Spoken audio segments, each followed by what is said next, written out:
Hi, this is Kim from Solot, and we are working with the Kona block of the month, and we are on block 11. And for 11, it's this block here. As you can see, it's a star within a star within a star. So this will be fun. Okay, so this block this month is done in browns and beautiful tans. And let's go over the colors first. First, we have A is parchment, B, otter, C is bison, D is espresso, a nice deep brown, E, cobblestone, F is ivory, and G is white. And your biggest mix up might be like between A and E. E is the darker one, C and E is the lighter one. So hopefully that'll help. So when you start your cutting, you're going to start with A, B, and D.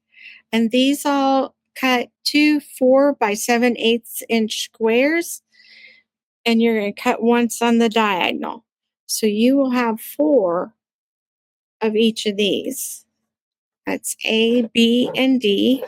From C and E, you're going to cut 2 2 by 7/8 inch squares, and then you'll subcut those once on the diagonal so that you get 4 triangles. That's C and E. F, or mix it up a little. You're going to cut 2 2.5 inch squares, and then you'll cut a 1.5 inch strip, and from that strip you're going to cut 8 1.5 inch squares. Now for G, you're going to cut 1 9.5 inch square. You're going to cut it twice on the diagonal, so you'll have 4 triangles for G. This is the 4 7/8, and you'll have 2 of those, and you just cut them once on the diagonal.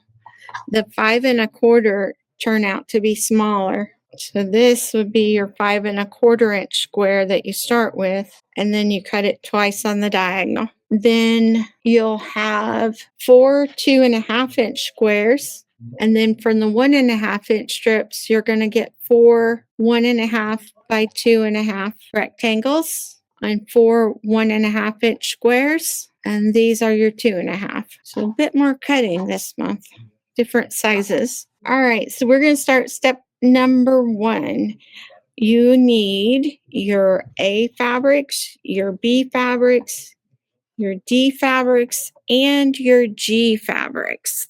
So you have your choice. Place a fabric G triangle right side together with fabric A, B, or D triangle, and you're going to make 4 of them. So we're making the corner half square triangles. You can make them out of any, you have your choice. I just went like the picture and did the A's. Put your A and G together. Remember, you're making the half square triangles for the corners. So those together, and you will have 4 half square triangles. And these will be the corners. So we'll set those aside. And then the A's will be gone and the 4 G's will be gone. Those trim down to 4.5, and you'll have 4 of them. For step 2, you're going to start with the 1.5 F squares, which are these, and 2.5 by 1.5 G rectangles. You're going to mark a diagonal line on the wrong side of the F. So you want to take your ruler, your fabric marker, and draw that diagonal line so you can sew it straight. And then you're going to be making 4 flying geese out of these. So put that on. You're going to sew diagonally, press it, open it up, and do the same thing to the other side. And with that, you will make 4 flying geese. And these should be 1.5 by 2.5, and you'll have 4 of them. So we're going to put these to the side. We're not going to use them yet. Then we're going to go to step 3. Okay, and step 3, we're going to take the 5 1/4 inch triangles for the G's, the white, and then the C and the E triangles. And what we're going to do is we're going to make 4 flying geese, and we're going to turn them, and the E fabric is going to go on the left and the darker C fabric on the right. And you're going to do all 4 of them just like this. So I'm going to go ahead and do that now. Okay, we're going to go ahead and press these out towards the brown. So we have the first half on of our flying geese, and I have pressed the seam towards the corner. Now we'll do the same thing with the opposite corner, and this time we'll use the darker brown. So these will be our second row for our second star. These will be the points for it. Now we're just going to square it up at 2.5 by 4.5. So then we have 4 with 2 different browns. I'm going to set those to the side, and we're going to do one more set of flying geese. This time we need P fabric and D fabric, and the 9.5 fabric G's, the whites. Those are the big ones, or not the great big ones, but the next size down. These were cut from 4 7/8 inch squares. These are the whites cut from the 9.5 inch square. They are the largest triangles that you'll have. So we're going to use these first, or these for this flying goose. And yep, there it lines up perfect. Okay. So we got the first one on. Now we're going to add the second one on the other side. Okay. So I'm not sure why some measurement must be off somewhere, but this point up here, you're not going to get a 1/4 inch above it. You'll probably have about 1/8 of an inch, but that would be in the cutting instructions. That wouldn't be anything that you've done, because everything is lined up correctly everywhere else. The points come down where they need to at the bottom, so you really couldn't move it up or down. So I'm going to square these up, and so these will be 4.5 by 8.5. Okay, so there's the finished one. The hard part's going to be right here when we go to sew it, because there's 1/8 of an inch of fabric there. Okay, so go on and check the rest of them. Again, 4.5 by 8.5. The 9.5 inch square that's cut into triangles seems a little bit large. Unfortunately, I don't know what size it would need to be to cut a 9.5 inch square, and then to subcut it twice, one each direction. From doing the block, I think this should be an 8.5 inch square, so that when you get to the flying geese, you won't have just a little 1/8 of an inch here and extra white here. I think the 9.5 is too big. Okay, so we got all those squared up, and these are our last flying geese for the outside of the square.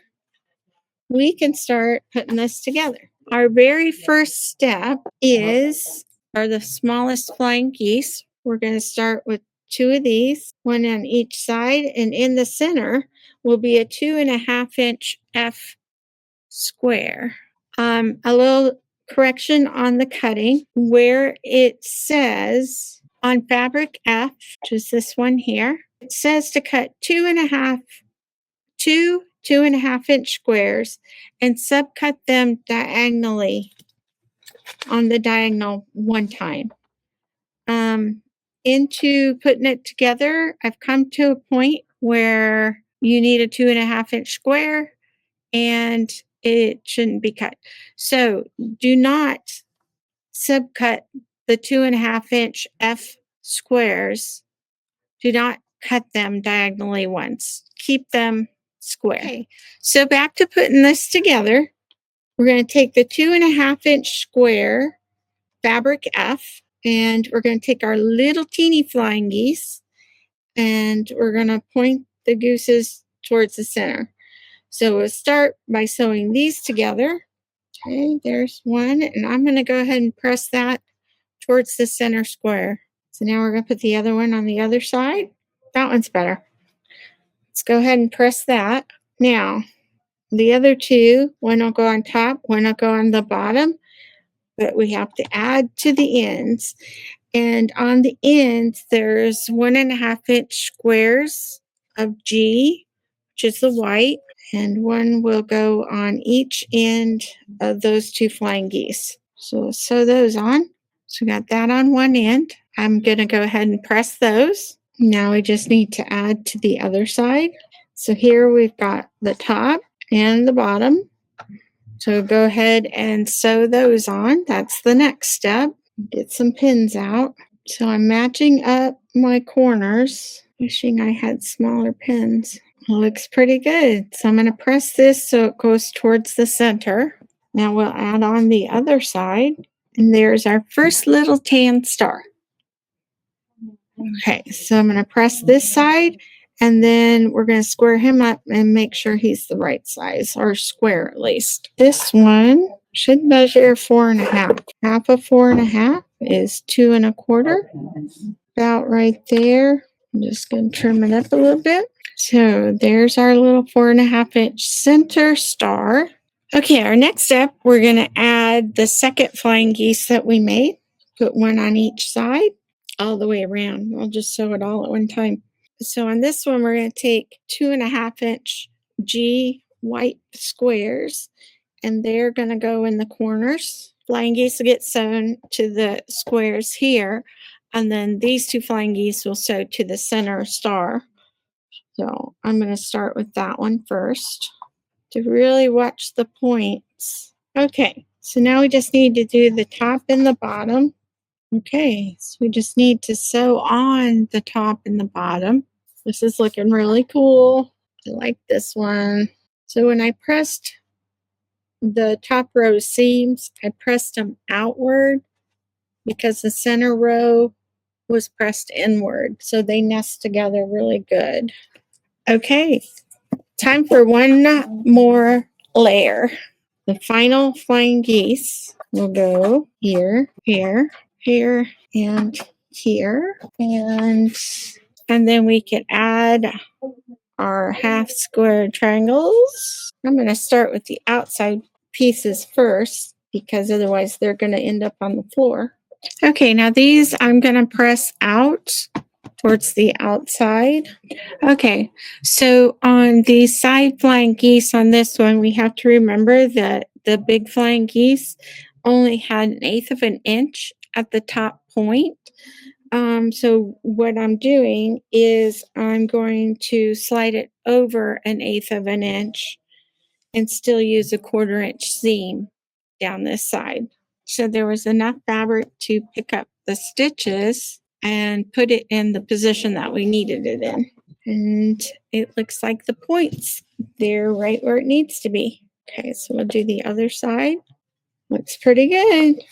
Okay, I'm going to press these. These we pressed out, and these have to go in. Okay, so I had to work in some little bit of extra there. I think we're good to go. Okay, let's see how this one works. This will be the last side. It looks good there in the middle. These look good. Oh, very happy with that one. Very good. Okay, so now we'll do the top part. Okay, let's take a look here. We got the center, the sides, one little brown point there. It looks pretty good.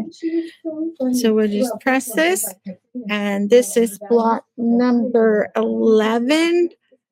Give you a better look at it all together. I love this block. This was a fun one to make. So a star within a star within a star. Okay, thanks for tuning in, and I hope you have as much fun making block number 11 as I did. See you next month. Bye.